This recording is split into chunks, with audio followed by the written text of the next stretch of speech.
ಇವಾಗ ನೀವು ಎಂಟರ್ ಆಗೋ ಟೈಮಲ್ಲಿ ಯಾರ್ಯಾರು ನಿಮ್ಮ ಜೊತೆ ಇದ್ರು? ಐ ಮೀನ್ ಯಾರ್ಯಾರ ಜೊತೆಗೆ ಎಂಟರ್ ಆದರು? ಅವಾಗ ಜಸ್ಟ್ ಇನ್ನು ಡೆಬ್ಯೂ ಮಾಡಿದ್ದು ಹರ್ಮನ್ 2009 ಡೆಬ್ಯೂ ಮಾಡಿದ್ದು. ಸೊ 10 ನಾವು ಕ್ಯಾಂಪ್ ಮಾಡಿದಾಗ ಆ ಒಂಥರ ಯಂಗ್ ಫನ್ ಮಾಡೋದು, ಪ್ರ್ಯಾಂಕ್ಸ್ ಮಾಡೋದು ಜೊತೆಗೆ ನಾವು ಸೇರ್ಕೊಂಡು ಮಾಡ್ತಾ ಇದ್ದಿದ್ದು. ಸೊ ಹರ್ಮನ್ ಆ್ಯಂಡ್ ಐ ಅಲ್ಲಿಂದ we got along very well. So Indian ಟೀಮ್ಗಳು ಆಡಬೇಕು ಅಂದರೆ ಸಿಕ್ಕಾಪಟ್ಟೆ ಸಿಚುವೇಶನಲ್ಲಿ ಇಬ್ಬರು ಒಟ್ಟಿಗೆ ಹೋಗಿ ಸಿಕ್ಕಾಕೊಂಡಿರೋದು, ಅಲ್ಲಿಂದ ಬಚಾವಾಗಿ ಬರೋದು ಅಥವಾ ಯಾರನ್ನಾರ ಗೋಳ ಇಕ್ಕೊಳ್ಳೋದು. ಸೊ ಸಿಚುವೇಶನ್ ಅಲ್ಲಿ ಸಿಕ್ಕಾಕೊಂಡು ಎಸ್ಕೇಪ್ ಆಗಿ ಬಂದಿರೋದು. ಹೌದು. 2012 ಆ್ಯಕ್ಚುಲಿ ಏನಾಯಿತು ಅಂದರೆ ವೆಸ್ಟ್ ಇಂಡೀಸ್ ಹೋಗ್ತಾ ಇದ್ವಿ. ಸೊ ನನಗೆ ಹರ್ಮನ್ಗೆ ಆ ವಯಸ್ಸಿಗೆ ಗಾಂಚಲಿ ಜಾಸ್ತಿ ಇತ್ತು. ನಮ್ಗೆ ಎಲ್ಬಿಟ್ರು ನಾವು ಮನೆಗೆ ಹೋಗ್ತೀವಿ ವಾಪಸ್ಸು, ಏನು ಪ್ರಾಬ್ಲಮ್ ಇಲ್ಲ, ಅದು ಇದು ಅಂತ ಒಂಥರ ಓವರ್ ಕಾನ್ಫಿಡೆನ್ಸು. ಆ ವಯಸ್ಸಲ್ಲಿ ನಿಮ್ಗೆ ಗೊತ್ತಲ್ಲ, ಏನೋ ಅಚೀವ್ ಮಾಡಿದ್ದೀವಿ ನಾವು ಲೈಫಲ್ಲಿ ಅನ್ನೋದೊಂದು ಫೀಲಿಂಗ್ ಆಲ್ರೆಡಿ ಇತ್ತು. ನಾವು ವೆಸ್ಟ್ ಇಂಡೀಸಿಂದ ನಾವು ಇಂಡಿಯಾಗೆ ವಾಪಸ್ ಬರಬೇಕಂದ್ರೆ ವಯಾ ಲಂಡನ್ ಬರಬೇಕಿತ್ತು. ಸೊ ಲಂಡನಲ್ಲಿ ಏನು ಆ ಹಾಲ್ಟ್ ಇತ್ತು, and I think about 11-12 hours ಏನೋ ಇತ್ತು ಅನಿಸುತ್ತೆ, no idea. And timings anyways West ಇಂಡೀಸಿಂದ London to India time difference ತುಂಬಾ ಜಾಸ್ತಿ ಆಗುತ್ತೆ. ಆ್ಯಂಡ್ ಆ ಟೈಮಲ್ಲಿ you didn't have smart watches ಅಥವಾ ಸ್ಮಾರ್ಟ್ ಫೋನ್ಸ್ ಇರಲಿಲ್ಲ, ವಾಟ್ಸಪ್ಪು ಅಷ್ಟೇನು ಇರಲಿಲ್ಲ. ಸೊ ಇವಾಗಾದರೆ ನೀವು ಹೋಗಿ ಲ್ಯಾಂಡ್ ಆಗಿದ ತಕ್ಷಣ ಆಟೋಮೆಟಿಕ್ಲಾಗಿ ನೆಟ್ ಇದೆಯೋ ಇಲ್ವೋ ನಿಮ್ಮದು ಟೈಮ್ ಚೇಂಜ್ ಆಗುತ್ತೆ ಫೋನಲ್ಲಿ. ಆವಾಗ ಅಷ್ಟು ಗೊತ್ತಿರಲಿಲ್ಲ. ಸೊ ಫುಲ್ ಇಡೀ ಫ್ಲೈಟ್ ಮಲಗಿಲ್ಲ ನಾವು ವೆಸ್ಟ್ ಇಂಡೀಸ್ ಟು ಲಂಡನ್ನು. ಸುಮ್ಮನೆ ಮ್ಯಾಗ್ಝಿನು ಅದು ಇದು ಅಂದ್ಕೊಂಡು. ಆ್ಯಂಡ್ ಮ್ಯಾಗ್ಝಿನಲ್ಲಿ ಒಂದು ಸಿಮ್ ಕಾರ್ಡ್ ಸಿಗುತ್ತೆ ಲಂಡನ್ನಲ್ಲಿ. ಯು ಕ್ಯಾನ್ ಟಾಕ್ 100 minutes ಇಂಡಿಯಾಲಿ ಫ್ರೀಯಾಗೆ.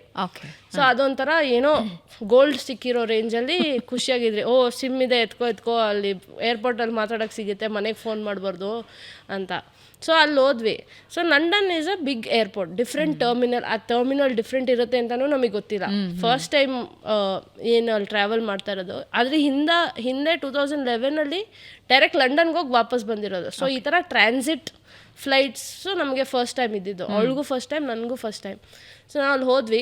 ಥಿಂಕ್ ಗೇಟ್ 57 or 58 ಏನಾಯಿತು. ಸೊ ಆ ಫ್ಲೈಟಲ್ಲಿ ಡಿಸ್ಕಷನ್ ಇದೆ, ವೆಸ್ಟ್ ಇಂಡೀಸ್ ಎಲ್ಲ ನಾವು ಎಲ್ಲಿ ಬೇಕಾದ್ರೆ ಎಲ್ಲಿ ಬಿಟ್ಟರು ಮನೆಗೆ ವಾಪಸ್ ಹೋಗೋಷ್ಟು ತಾಕತ್ತಿದೆ, ನಾವು ಮಾತಾಡ್ಕೊಂಡು ಡೀಲ್ ಮಾಡ್ಬೋದು, ಪರವಾಗಿಲ್ಲ ಅಂತ.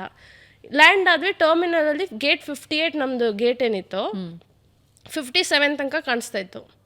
57 ಆದಮೇಲೆ ಪಕ್ಕದಲ್ಲೇ 58 ತಾನೇ ಅಂದ್ಕೊಂಡು ಜಾಲಿಯಾಗಿದ್ವಿ.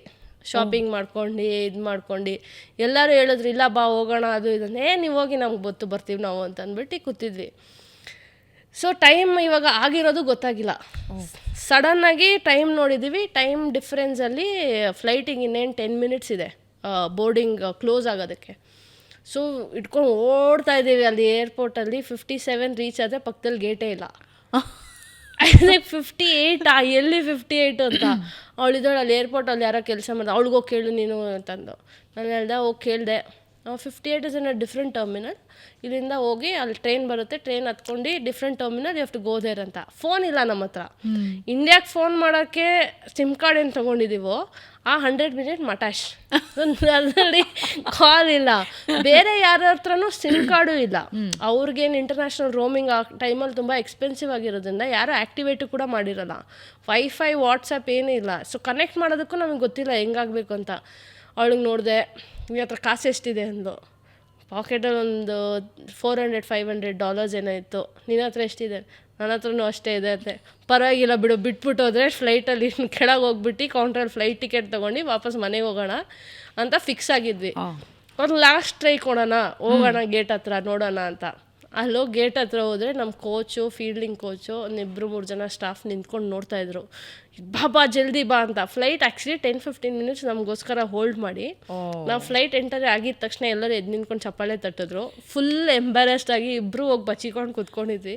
But that was one of the experience that will always stay with me ಅನಿಸುತ್ತೆ. ಹೇಳ್ತಾರಲ್ಲ ಓವರ್ ಕಾನ್ಫಿಡೆಂಟ್ ಆಗಿ ಯಾವಾಗಲೂ ಇರಬಾರ್ದು ಅಂತ. ಐ ಥಿಂಕ್ ಒಂದು ಪ್ರೈಮ್ ಎಕ್ಸಾಂಪಲ್. ಅವಾಗಿನ್ನೂ ಮಾತಾಡಿದ್ವಿ, ಆ ಫ್ಲೈಟಲ್ಲಿನೂ ಮಾತಾಡಿದ್ದು. ಆ್ಯಂಡ್ ಅದೇ ಥರ ಆಯಿತು ಕೂಡ. ಬಟ್ ಸ್ಕೇರಿ ಹಿಂಗೆ ನೋಡಿದ್ರೆ ಆ ಟೈಮಲ್ಲಿ ಯಾವ ಥರ ಇಬ್ಬರು. And I was 19, she was 21 or something. So young, no experience to now. ಇವಾಗ ಅದ್ರ ಬಗ್ಗೆ ಮಾತಾಡಿದ್ರೆ ನಗು ಬರುತ್ತೆ. But it was one of very good experience ನಾವಿಬ್ರು ಜೊತೆಗೆ ಮಾಡಿರೋದು. ಅದು ಟೆರಿಬಲಿ ಏನಾದ್ರು ಫೇಲ್ ಆಗಿದರೆ ವರ್ಸ್ಟ್ ಎಕ್ಸ್ಪೀರಿಯನ್ಸ್ ಆಗಿರೋದು? ಇಲ್ಲ, ಡಿಸಿಪ್ಲಿನರಿ ಆ್ಯಕ್ಷನ್ ಏನಾದ್ರು ತೊಗೊಂಡು ಗಿಲೆಕ್ಟರ್ಸ್ ಡ್ರಾಪು ಮಾಡ್ಬೋದಾಗಿತ್ತು ಅದಾದಮೇಲೆ. ಸೊ ಆ ಸಾಧ್ಯತೆಯೂ ಇರ್ತಾಯಿತ್ತು, ಬಿಕಾಸ್ ಸ್ವಲ್ಪ ಸ್ಟ್ರಿಕ್ಟಾಗಿ ತುಂಬ ಇರ್ತಾಯಿದ್ರು ಆ ಟೈಮಲ್ಲಿ. ಇವಾಗೆಲ್ಲ ಕಾಮನ್ ಅನಿಸುತ್ತೆ, ಪರವಾಗಿಲ್ಲ, ಇಟ್ಸ್ ಯೋರ್ ರೆಸ್ಪಾನ್ಸಿಬಿಲಿಟಿ ಬನ್ನಿ ಅಂತ. ಬಟ್ ಆ ಟೈಮಲ್ಲಿ ಡ್ರಾಪ್ ಆಗೋ ಸಾಧ್ಯತೆಯೂ ಇತ್ತು ಟೀಮಿಂದ. But fortunately nothing happen. ನಿಮ್ಮ ಈ ಎಕ್ಸಾಂಪಲ್ಸ್ ಎಲ್ಲ ನೋಡಿದ್ರೆ ನೀವು ಸಿಕ್ಕಾಪಟ್ಟೆ ತರಲೇ ಇದ್ರಿ ಅನ್ಸುತ್ತೆ ಚಿಕ್ಕ ವಯಸ್ಸಲ್ಲಿ. ಹೆವಿ. ಹೌದಾ? ತುಂಬ. ಏನು ಮಾಡ್ತಿದ್ರಿ? ಇದೇ ಥರ ಲೈಕ್ ಕಾನ್ಫಿಡೆನ್ಸ್ ತುಂಬಾ ಜಾಸ್ತಿ. ಏನಾದರೂ ಪರವಾಗಿಲ್ಲ, ಹ್ಯಾಂಡಲ್ ಮಾಡ್ಕೋತೀನಿ ಅಂತ ಒಂದು ಬಂಡ ಧೈರ್ಯ. ಆ್ಯಂಡ್ ಜೊತೆಗೆ ಈ ಥರ ಫ್ರೆಂಡ್ಸ್ಗಳು ಸಿಕ್ಕಿದ್ರೆ ಇನ್ನೂ ಧೈರ್ಯ ಜಾಸ್ತಿ ಆಗುತ್ತೆ. ಸೊ ಅದು ಇಂಡಿಯನ್ ಟೀಮಲ್ಲಿ ಆ ಥರ ಆಗ್ತಾಯಿದ್ದು. ಕರ್ನಾಟಕ ಟೀಮಲ್ಲಿ ವನಿತಾ ಅಂತ ಇದ್ದಾರೆ. ಅವಳು ನಾನು ಹಿಂಗೆ ಸುಮ್ಮನೆ ಯಾರು ಏನೋ ಹೇಳಿದ್ರೆ ಜಗಳ ಆಡೋದು. ಅವಳಿಗೆ ನಾನಿದ್ದೀನಿ ಅಂತ ಧೈರ್ಯ, ನನಗೆ ಅವಳಿದ್ದಾಳೆ ಅಂತ ಧೈರ್ಯ. ಸೊ ಈ ಥರ ತುಂಬ ಥಿಯೇಟ್ರಲ್ಲಿ ಜಗಳ ಆಡೋದು. ಆಚೆ ಕಡೆ ಸುಮ್ಮನೆ ನಡ್ಕೊಂಡು ಹೋಗ್ತಾ ಇದ್ದರೆ ಯಾರು ಏನಾರ ಬಂದು ಕಿರಿಕ್ ಮಾಡಿದ್ರೆ ಜಗಳ ಆಡೋದು. ಆ್ಯಂಡ್ ಯಾವತ್ತೂ ಯಾರನ್ನೂ ಹಂಗೆ ಓವರ್ ಪವರ್ ಮಾಡೋಕ್ಕೆ ಬಿಟ್ಟಿಲ್ಲ. ಸೊ ಕೆಲವೊಂದು ಕಡೆ ಹುಡುಗಿರೇ ಬರೀ ಅಂತ ಒಂದು 3-4 ಜನ ಏನಾರ ಇದು ರೇಕ್ಸಕ್ಕೆ ಬಂದರೆ ಅಥವಾ ಹೇಳಕ್ಕೆ ಬಂದ್ರೂ ನಮ್ಗೆ ಆ ಥರ ಒಂದು ಧೈರ್ಯ ಇರ್ತಾಯಿತ್ತು.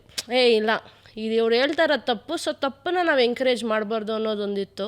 ಸೊ ಇಲ್ಲಿ ಬೆಂಗಳೂರಲ್ಲಿ ಇವಳಿದ್ರೆ ಅಲ್ಲಿ ಇಂಡಿಯನ್ ಟೀಮಲ್ಲಿ ಹರ್ಮನ್ ಇದ್ಲು. ಓಕೆ. ಸೊ ಜೊತೆಗೆ ಐ ಥಿಂಕ್ ಅದೊಂಥರ ವೈಬ್ ಅಟ್ರ್ಯಾಕ್ಟ್ ಮಾಡ್ಕೋತಾರಲ್ಲ, ಸೊ ಆ ಥರ ಅಟ್ರ್ಯಾಕ್ಟ್ ಮಾಡ್ಕೊಂಡಿದ್ದೆ ಅನಿಸುತ್ತೆ. ಅದಕ್ಕೆನಾ ನಿಮ್ಮ ಡ್ರೆಸ್ಸಿಂಗ್ ರೂಮಲ್ಲಿ ನೀವು ಡಾನ್ ಆಗಿದ್ದು? ಡಾನ್ಗಿಂತ ಅದು ಒಂದು ಅಫ್ಕೋರ್ಸ್ ವೆರಿ ಸ್ಟ್ರೇಟ್ ಫಾರ್ವರ್ಡ್. ಯಾವತ್ತೇ ಏನೇ ಅನಿಸಿದ್ರು ಅದನ್ನು ಹೇಳ್ಬಿಡ್ತೀನಿ. ಶುಗರ್ ಕೋಟ್ ಮಾಡಿ ಹೇಳಲ್ಲ. ಸೀನಿಯರ್ಸ್ ಇದ್ದಾರೆ, ಅವ್ರಿಗೋಸ್ಕರ ಅವ್ರು ತಪ್ಪು ಮಾಡ್ತಾಯಿದ್ರೆ ನಾವು ಸುಮ್ಮನೆ ಇರಬೇಕು ಅಂತಲೂ ಇಲ್ಲ, ಅಥವಾ ಅವ್ರು ಏನಾರ ಹೇಳ್ತಾಯಿದ್ರೆ ಅದು ನನಗೆ ತಪ್ಪು ಅನಿಸಿದ್ರೆ ನಾನು ಕೇಳ್ತಾನೂ ಇರಲಿಲ್ಲ. ಸೊ ಕೌಂಟರಾಗಿ ನಾನು ಎಕ್ಸ್ಪ್ಲೇನ್ ಮಾಡೋಕ್ಕೆ ಟ್ರೈ ಮಾಡ್ತಾಯಿದ್ದೆ. ಸೊ ಅದರಿಂದ ಅರ್ಧ ಜನ ಇವ್ಳ ಹತ್ರ ಮಾತಾಡೋದೇ ವೇಸ್ಟು ಅಂತ ಬಿಟ್ಬಿಡ್ತಾಯಿದ್ರು, ಏನು ಹೇಳಿದ್ರು ಏನು ಯೂಸ್ ಇಲ್ಲ ಅಂತ. ಇನ್ನೂ ಅರ್ಧ ಕಡೆ ಬೆಂಗಳೂರಿಂದ ಬರ್ತಾರೆ, ಆ್ಯರೋಗೆನ್ಸ್ ಜಾಸ್ತಿ. ಸೊ ಯಾರು ಸ್ಟ್ರೇಟ್ ಫಾರ್ವರ್ಡಾಗಿ ನೀವು ನಾರ್ತ್ ಇಂಡಿಯಾಲೆಲ್ಲ ನೋಡಿದ್ರೆ ತುಂಬ ಕಮ್ಮಿ ಮಾತಾಡೋದು, ಯಾರು ವಾಪಸ್ ಎದ್ರು ಮಾತಾಡೋದಿಲ್ಲ. ಮೇ ಬಿ ಲ್ಯಾಂಗ್ವೇಜ್ ಬ್ಯಾರಿಯರ್ ಇರ್ಬೋದು, ಅಥವಾ ಕಾನ್ಫಿಡೆನ್ಸ್ ಕಮ್ಮಿ ಇರ್ಬೋದು. ಚಿಕ್ಕ ವಯಸ್ಸಿಂದನೂ ಆ ಒಂದು ಕಾನ್ಫಿಡೆನ್ಸ್ ಇತ್ತು. ಸೊ ಆ ಒಂದು ರೀಸನಿಂದ ಆ್ಯರೋಗೆನ್ಸ್ ಅಂತ ಒಂದು ಇಷ್ಟು ಜನ ಅನ್ಕೋತಾ ಇದ್ರು. ಇನ್ನೊಂದಷ್ಟು ಜನ ಇವ್ಳಿಗೆ ಹೇಳಿದ್ರು ಏನೂ ಯೂಸ್ ಇಲ್ಲ, ಅವಳು ಮಾಡೋದು ಅಂತ ಹೇಳೋದು ಬಿಟ್ಟರು. But I am happy, no regrets in anything. ಯಾವತ್ತೂ ನನಗೆ ಇವಾಗ ಕೂತ್ಕೊಂಡು ಅನ್ಸಲ್ಲ, ಆ ಸಿಚುವೇಶನಲ್ಲಿ ಪ್ರಾಬಬ್ಲಿ ಹಿಂಗೆ ಮಾಡಿದರೆ ಇವತ್ತು ಲೈಫ್ ಏನಾರ ಬೇರೆ ಡಿಫ್ರೆಂಟಾಗಿ ಇರ್ತಾಯಿತ್ತು ಅಂತಲೂ ಯಾವತ್ತೂ ಅನಿಸಿಲ್ಲ. ಸೊ ಅದಕ್ಕೆ ಖುಷಿ ಪಡ್ತೀನಿ. No regressions. No regrets. Lovely. ಅಂದರೆ ಖುಲ್ಕೆ ಜೀನಾ ಅಂದರೆ ಎಂಜಾಯ್. ಇವತ್ತು be in the present. Wow. ನಾಳೆ ಏನಾಗುತ್ತೆ ಯಾರಿಗೂ ಗೊತ್ತಿಲ್ಲ. ಸೊ